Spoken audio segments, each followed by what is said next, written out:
Barcelona 3, Napoli 1 en la vuelta a los octavos de final de la Champions League 2023-2024. El global finalizó 4-2 a favor del conjunto dirigido por Xavi Hernández, que luego de un arranque dubitativo, de atravesar meses llenos de especulación respecto a su futuro, él tiene que salir en un momento dado a decir que no iba a continuar en el cargo una vez que terminase el presente curso. Sin embargo, tras esos dichos, tras ese anuncio que tanta repercusión generó, luego de una derrota por 5-3 del Barça frente al Villarreal, no me olvido más, el equipo ha mejorado notablemente. Y en el día de la fecha, de forma rotunda, dejaron en el camino a este pobre cuadro napolitano en cuanto a lo futbolístico. Si vamos al plantel, no me parece un equipo flojo el Napoli, considerando lo que es su historia como tal. Porque obvio, a uno se le viene a la cabeza las epopeyas de Diego junto a Lemao, Careca, Carneale, Giordano, Ciro Ferrara, Bertoni, entre otros. Y por qué no también aquel Napoli de hace una década atrás, con Cavani, con Lavezzi, con Hamsik y otros jugadores que marcaron un legado en este club. Sin embargo, si uno repasa lo que ha sido la historia del Napoli como tal, se da cuenta que no hay mucho éxito que digamos. Sí, varias Copas de Italia, 3 Scudettos, una Copa de la UEFA. Ahora no cuenta con tantas participaciones en la Champions. Y no tiene esa mística que otros sí.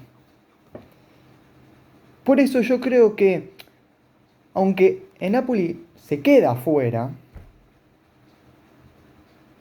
y no es un cuadro muy importante a nivel mundial, en comparación con los más grandes de Italia, sí es cierto que decepciona.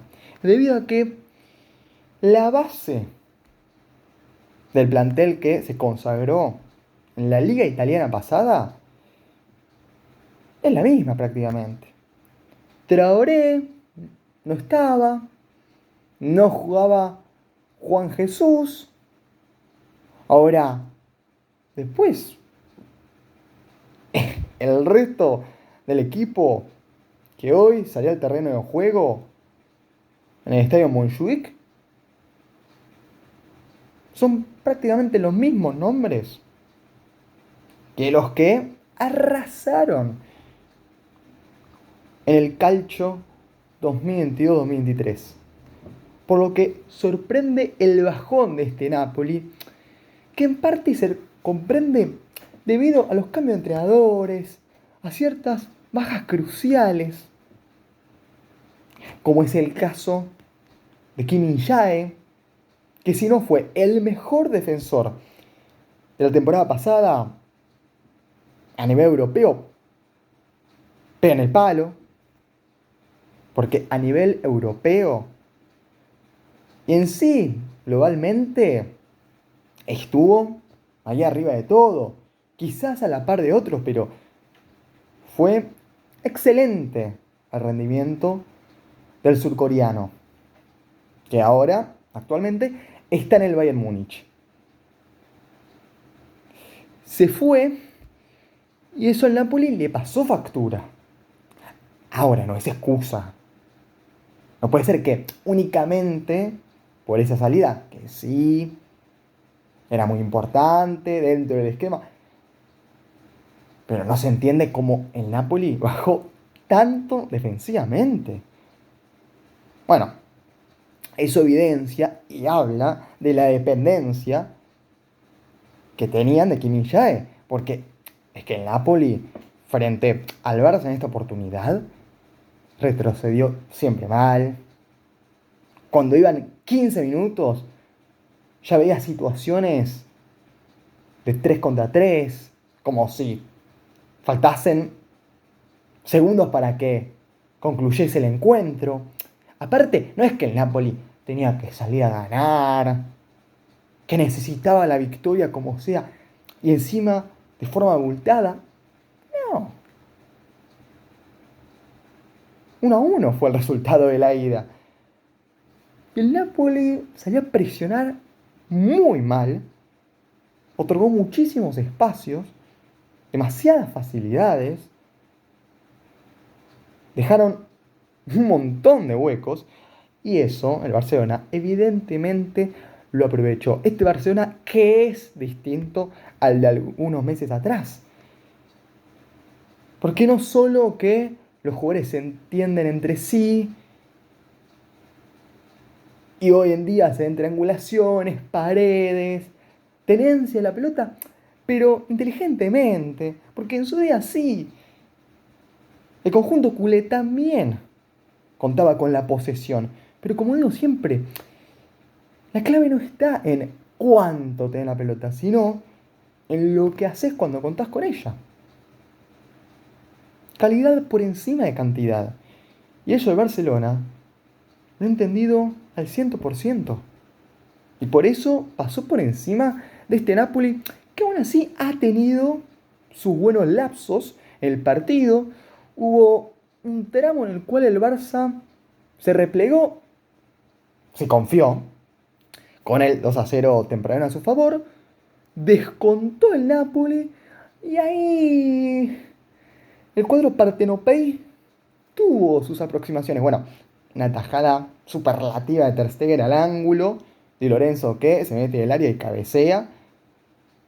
Casi la manda a guardar con una definición colosal, pero Ter Stegen dijo presente y otra vez demostró por qué es de los mejores arqueros de la historia. Así lo digo. No sé si entra en un top 5, en un top 10, pero top 20, al menos según mi punto de vista, seguro. El Napoli comenzó mejor inclusive el segundo tiempo, saliendo con decisión a la cancha, cambiando el semblante, con una mentalidad fuerte. Mientras que, aunque a los de Xavi les costó ese arranque de la segunda mitad, poco a poco se fueron adentrando en partido y terminaron dando un recital. Es que hubo puntos individuales muy altos en el Barcelona, altísimos, honestamente, y colectivamente se vio algo que me gustó. Porque hace un tiempo atrás solamente, yo cuando hacía los análisis del Barça, destacaba mucho, por ejemplo, a Lamine Yamal. Por su desparpajo, al ser muy pibe, por cómo encaraba, se hacía cargo de la situación, aún con un Barça en horas bajas. Pero era Lamine Yamal, Ter Stegen, salvándole el orto a su equipo en muchas oportunidades. Joao Cancelo con sus típicos eslalones. Ilkay Gundogan que un día la rompía toda. A la próxima fecha del campeonato español desaparecía. Por lo que el Barça estaba en una sintonía irregular, muy poco constante, hasta que se alinearon los astros, les tocó un rival en cierto punto accesible, y esto no es que lo suelta ahora, con el diario del lunes, que sería muy fácil. Si revisan mi canal, van a ver que en mi pronóstico dije tal cual. Bueno, no recuerdo con exactitud, pero recuerdo mencionar que, aunque ahí ambos clubes estaban en crisis, lo del Napoli era mucho peor que lo del Barcelona. Y esto no es porque yo sea un vidente, porque ¡puf! Soy enfermero. No, no, no. Lo único que hice fue mirar el partido del Napoli, previamente a este cruce, no tanto como en la 22-23, que ahí fácil 40 partidos me vi el Napoli, inclusive en su momento llegué a decir que jugaban mejor que el City, que estaban por encima en cuanto a funcionamiento que el equipo que terminaría consagrándose con el triplete. O sea, imagínense lo que era el Napoli hace un año y pico atrás y cómo están las cosas ahora para que hayan decaído tanto. Yo vi muchos encuentros del Napoli en esta temporada, no de manera excesiva, pero sí entre 15 y 25. Y la verdad que me di cuenta que no estaban como para pasar.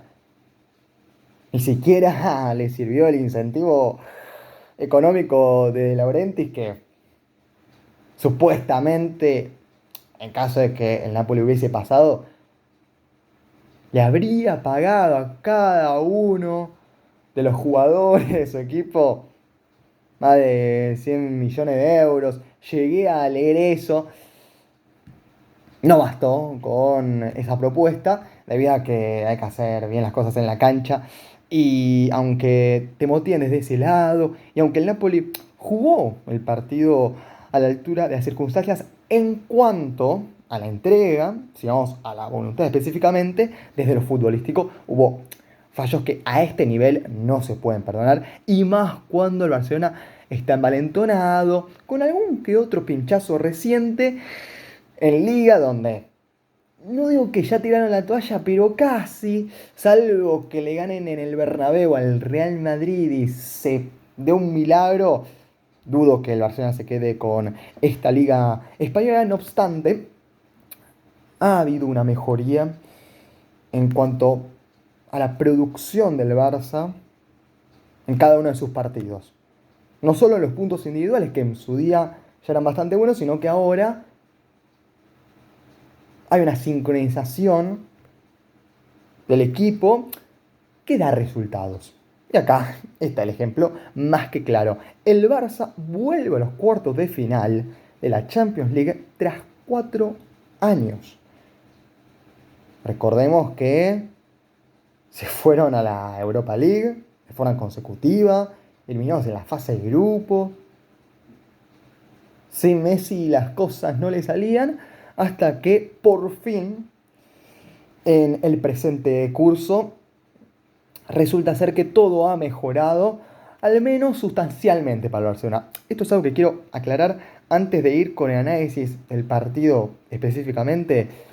A ver, el Barcelona gana, y muy bien, siendo claramente superior, sabiendo cuándo lastimar, poniéndose por delante del marcador de manera muy rápida, con 2-0, inclusive antes de los 20 minutos, ocasiones a más no poder, experimentos de Xavi que dieron resultado. Eso no lo niego, está perfecto. No sé si el Napoli es el parámetro como para decir que este Barcelona es candidato a la Champions. Yo creo que, si vamos al nombre por nombre, el Barça tiene sus argumentos para, aunque sea, meterse en semis. Sin embargo, tienen que mantener este nivel, tienen que jugar de esta forma y contra los rivales de verdad. Esto no es por bajarle el precio al Napoli, pero entiéndanme, es que el Napoli cambió 3 veces de entrenador, tuvo lesiones, Osimhen con la Copa África en el medio, que encima llegó a la final y la perdió. Hubo todo un bardo con Osimhen, recuerdan, en las redes sociales. En el torneo de Italia, el Napoli ha perdido un montón de partidos, y de local inclusive. O sea, Napoli es un desastre en la actualidad. Por eso hay que poner todo en su debido contexto. Sin embargo, más allá de todo esto que dije, el Napoli presentó batalla hasta cierto punto desde lo anímico, ¿no? Porque la Barcelona en un momento se replegó, se tiró muy atrás. Y ahí el Napoli fue protagonista y tocó y llegó. Kvaratskhelia, recuerdo, tuvo dos remates muy claros. Ese cabezazo que mencioné de Di Lorenzo. Politano, que fue de menos a más. Con el pasar de los minutos se fue agrandando y la verdad pudo haber convertido. Tuvo una Zambuanguisa que es justo lo tapan. Un palo de Oliveira finalizando el cotejo. Lo cierto es que el Napoli contó con las suyas, pero reitero, por ponerle onda, por tener ganas, no porque el Napoli estuviese a la altura en cuanto al juego de un Barcelona que fue rotundo e impuso condiciones con mucha holgura. Hablando concretamente de lo que fue el desarrollo del partido, el Barça salió con una muy buena predisposición desde el minuto 1, una buena presión en mitad de cancha, recuperación alta, un Lamine Yamal muy incisivo que pedía la pelota, se hacía cargo y sacó a bailar a Mario Rui, un Christensen que de 5 recuperó sus pelotas, un gran Fermín López que fue de más a bastante menos, pero en su pico durante este encuentro la rompió toda. Un Ilkay Gundogan muy presente, que fue el eje de todo el funcionamiento del Barça. Un Rafinha que jugó de extremo por izquierda, algo que a mí me sorprendió la verdad, entendiendo el contexto, el rival, la circunstancia. Y Rafinha, la verdad, que aunque estrella un tiro en el palo y ha tenido sus imprecisiones, creo que cumple. Sabiendo que no es su posición natural, que es un zurdo cerrado, se animó a pegarle con la diestra, inclusive en una. O sea, hay que darle el mérito no solo al entrenador que lo puso ahí y que se arriesgó, sino al propio Rafinha que se la bancó, que fue al frente y que no voy a decir que fue la figura del Barcelona porque creo que ha habido mejores rendimientos, pero sí que fue un punto individual bastante resaltable. El Barça que tenía la pelota, que jugaba a placer, un Napoli regalado, que ofrecía un montonazo de espacios, las líneas muy separadas, los delanteros que iban a presionar, los mediocampistas que se quedaban a medio camino, la defensa en el primer tercio de su campo, y el Barcelona que tenía a su disposición 20, 30, hasta inclusive más metros para tocar, para distribuir. El Barça que salteaba de líneas y cuando encontraba esa zona del campo vacía, ahí tocaba y aparecían jugadores que estaban en su salsa y bueno, por algo el Barça ya al minuto 17 estaba 2-0 arriba. El primer tanto es fabuloso. Yo Cancelo pegado a la raya que toca para Rafinha, que llega al último tercio y se la cede a Fermín López que ingresando al área con total libertad la mandó a guardar. Meret que sacó muchas pelotas, ahí no pudo hacer nada, queda en pelotas como todo el Napoli ahí. La defensa del Napoli en esa jugada, por favor, yo verdaderamente no podía creer cómo. Si no me equivoco, Rachmani, Jesús, Mario Rui, creo que fueron estos tres, quedaron pasados. Nadie fue a cubrir el centro atrás. Ni siquiera es que un jugador del Barça se llenase la marca, que decir, bueno, lo tenés que seguir. El único jugador del Barça que estaba de cara al arco como para patear era Fermín. Y nadie lo fue a incomodar. Ninguno intentó cortar el pase de Rafinha, ese centro raso, muy preciso. Ahí el Napoli dio otra muestra de por qué es tan lamentable en el apartado defensivo. Y si eso no fue suficiente, bueno, a los 2 minutos hay otra jugada en la cual el Napoli queda excesivamente expuesto.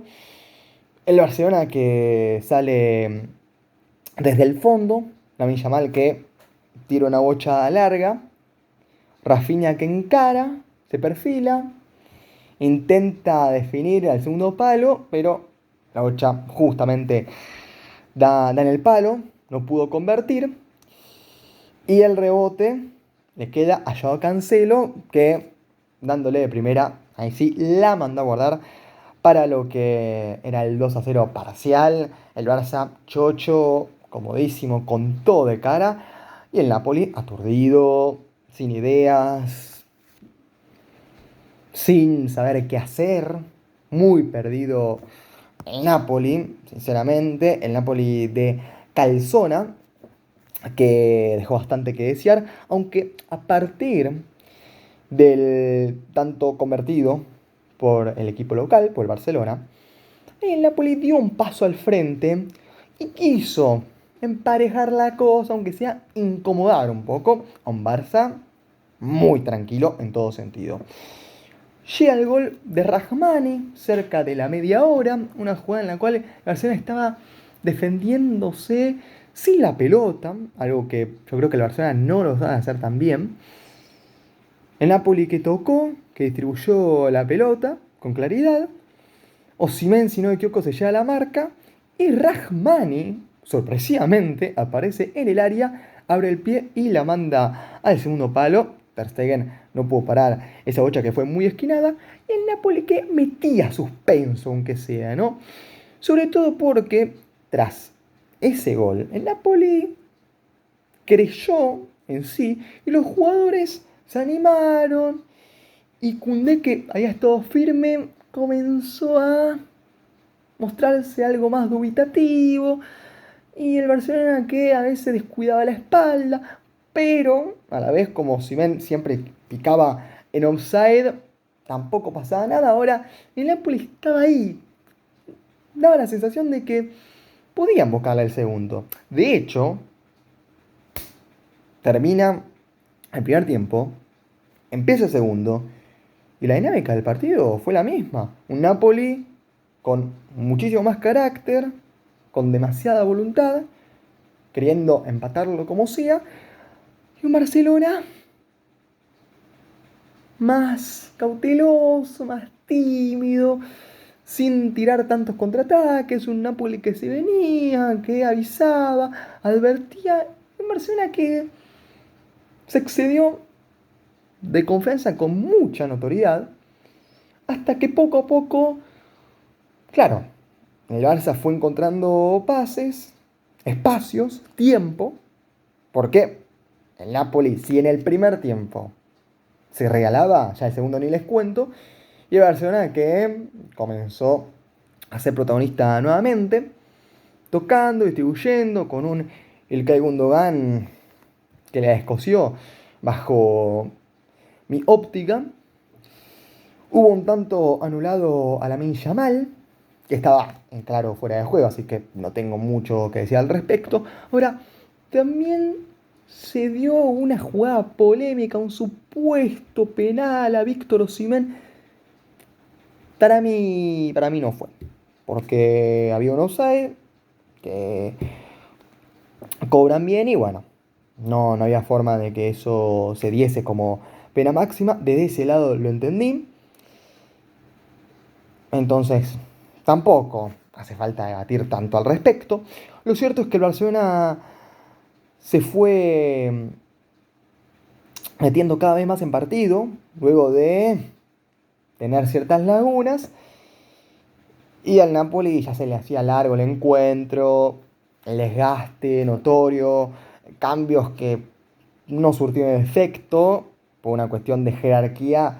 Barcelona es una cosa, cuando Xavi mira el banco de suplentes y cuando lo hace Calzona, el DT napolitano, ahí cambia la cuestión. Por eso el Napoli se fue quedando en el camino, no le dio para igualarlo, mientras que el Barça inclusive amplió la ventaja a su favor con un tanto de Robert Lewandowski, una jugada tremenda, un saque lateral, Sergio Roberto que contacta con Ilkay Gundogan, que mete un pie a pie, pase con la zurda al espacio, cómo sigue la trayectoria de la jugada Sergio Roberto, que entró muy bien desde el banco, me fascinó, porque fíjense cómo Sergio Roberto parte desde la izquierda, conduce algunos metros, a todo esto, Napoli dormido, sin que nadie lo cortase, ni siquiera un foul, nada. Estaban eliminados en ese momento y seguían panchos. Pero, como digo, Sergio Roberto se manda una conducción hacia adentro fabulosa, suelta la bocha hacia el Ilkay Gundogan, que estaba inspirado, y le da un pase el alemán con la zurda a Sergio Roberto, que intuye a dónde va a ir la pelota, va a buscarla y con total libertad y tiempo para hacer lo que él quisiese, decide mandar la bocha al medio para que Lewandowski, con el arco completamente vacío ante la salida de Meret, el polaco logró el 3-1 final y el Barcelona, en una de sus mejores noches con la chavineta falsa, porque la principal, ya nos dimos cuenta, es la de Xabi Alonso. Sin lugar a dudas que el Barça ha tenido uno de sus mejores partidos en la era Xavi Hernández, me atrevo a decir, sin ningún tipo de problema, comprendiendo todos los condimentos y cómo hace mucho el Barça verdaderamente no jugaba un encuentro de este calibre, de semejante magnitud, tan a la altura de las circunstancias. El Napoli contó con alguna que otra, como dije antes, travesaño de Olivera, un cabezazo creo que de Lobotka o de Rahmani, ahora no recuerdo bien, pero el Barça resistió y terminó avanzando a la siguiente fase con total justicia. Hablando puntualmente, los jugadores del Barcelona, Marc-André Ter Stegen, no tuvo que intervenir demasiado, porque aunque eran riesgosos los disparos del Napoli, en su tiempo ninguno fue entre los tres palos. Entonces, Marc-André Ter Stegen fue un espectador de lujo de esas chances que fue gestando el Napoli, pero que no pudo concretar. Jules Koundé me gustó bastante. Sí es cierto que poco a poco se le fueron viendo las carencias, que de 4 no, no acaba de funcionar. Kvaratskhelia lo superó en varios duelos, pero ahí ha estado de manera aceptable hasta un momento determinado, donde ahí sí que ya le empezaron a ganar la pulseada. Jules Koundé que marcó mucho mejor que en otros partidos. Ronald Araujo me gustó bastante, fuerte, aguerrido, recuperando sin hacer faltas, no le sacaba una amarilla. Creo que ha estado sólido. ¿Y qué decir de Curvasí? Este chico de 17 años que debutó, si no me equivoco, frente al Betis, el día que gana Barcelona con goles, si no me falla la memoria, de Ferran Torres y Joao Félix. Me acuerdo que Joao Félix ingresa desde el banco con la camiseta amarilla y hace un golazo sensacional. Creo que ese fue el primer encuentro de Curvasí. Ya ese día convenció bastante y la verdad que asombró a muchos su nivel. Bueno, en el día de la fecha pasó al siguiente nivel. Es que aprobó con creces y no solo eso, sino que estuvo muy seguro. Inclusive cuando Barcelona adelantaba mucho la línea defensiva, él cortaba con contundencia, con mucha firmeza.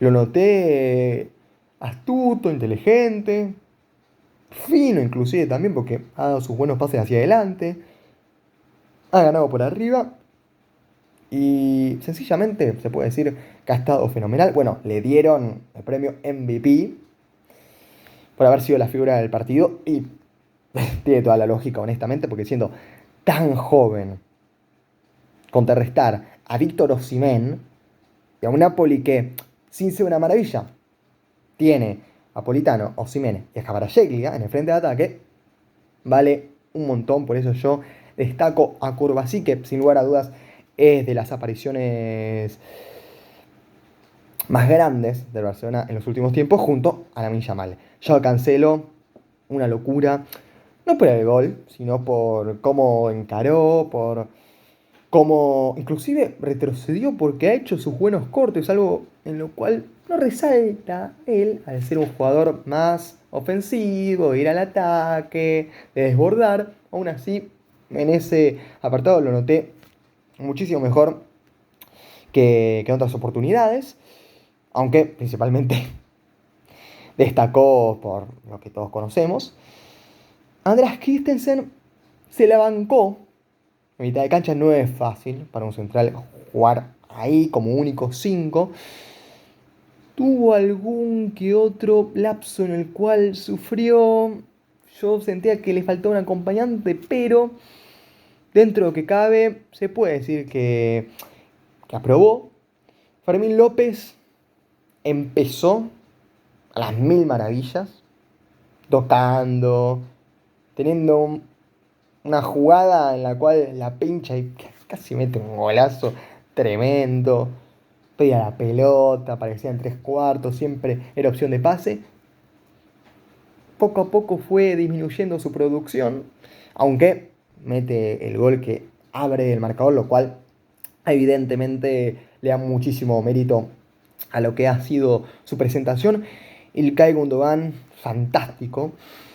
Fantástico porque tocó con mucho criterio, aclaró jugadas que quizás no eran tan sencillas, contraataques que él los lideró al 100% bien. Creo que si no ha sido el mejor del Barça, está ahí junto a Curbasí y Lamine Yamal. Otro que hizo un primer tiempo fabuloso, después decayó un montón igual, ¿eh?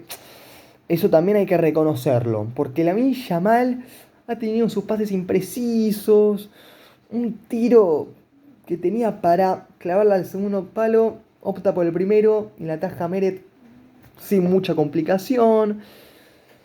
Lamine Yamal estuvo muy picante como siempre, pero algo ineficaz cuando estaban las cosas como para cerrar, como para finiquitar la eliminatoria. Robert Lewandowski, después de que Meret le haya sacado un cabezazo que iba bien direccionado, mete su gol, empujándola, todo lo que quieran, pero Lewandowski en los mata-mata de Champions aparece. Y eso es sabido por lo que ha realizado con el Bayern Múnich. Ahora, es importante que el Barcelona también siga en esta buena racha goleadora en las eliminatorias de la Copa de Europa, del máximo torneo continental, el viejo continente. Pero Lewandowski ha pivoteado bien, ha tenido sus buenos pases. No es que haya estado dando el rendimiento de otros, pero sí que me parece que se puede decir que estuvo más que a la altura de las circunstancias. Lo propio Rafinha, gran encuentro de Rafinha, entendiendo como mencioné previamente que no es su posición, sin embargo se animó y tiró ciertas filigranas, como dirían en España, de guapo, ¿no? Encaró, pícaro. Ese sentido me convenció. Lo propio Sergi Roberto, que su entrada fue clave para que el Barcelona ganase con más solvencia. Oriol Romeu, flojo, ha dado pases desacertados, no ha ingresado bien.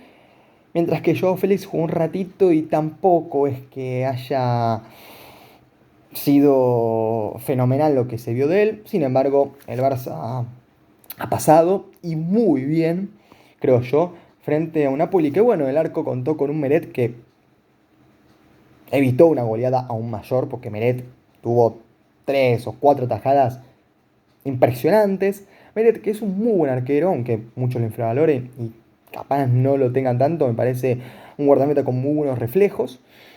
Di Lorenzo pasó el ataque, fue punzante, le faltó concretar más. Rahmani mete el gol. Después, en el posicionamiento defensivo, no me gustó tampoco Juan Jesús.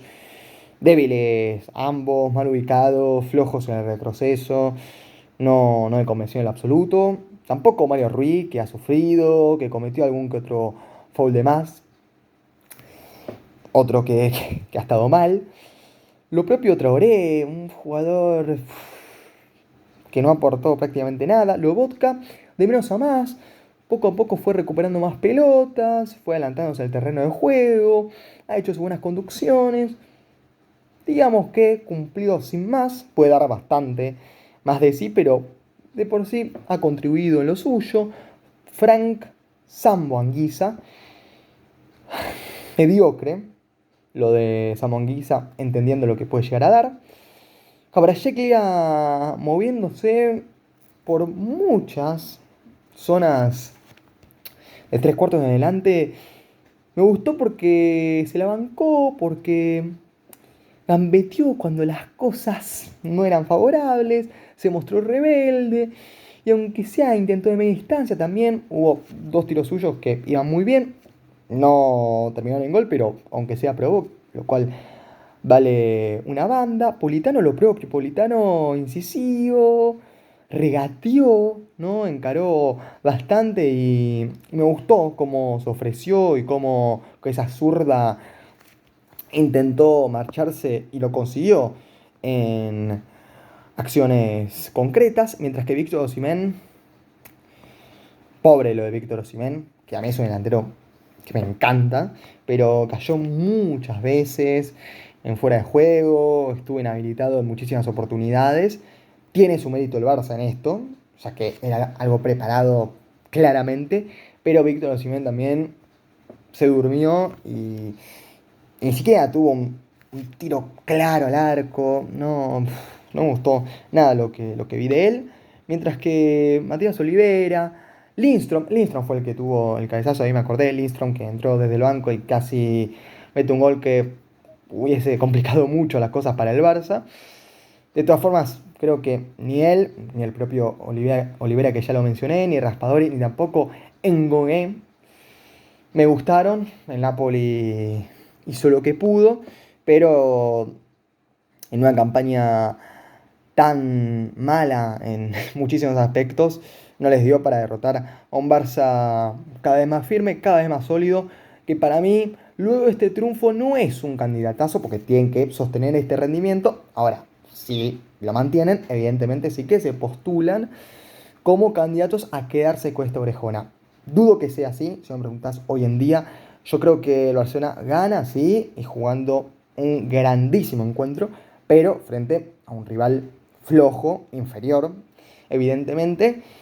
Mientras que el Barça, ya sabemos que cuando llega algún rival más heavy, de los complicados en serio, ahí va a ser distinta la cuestión, o al menos eso creo. Puede ser que Barcelona me cierre la boca y gane la Champions. Si vos me preguntabas hace unos meses, yo decía que ni por casualidad el Barcelona se hacía con esta edición de la Champions League. Hoy en día ya tengo mis dudas, aunque para mí es más favorito tanto el Bayern Múnich como el Manchester City y el Real Madrid inclusive.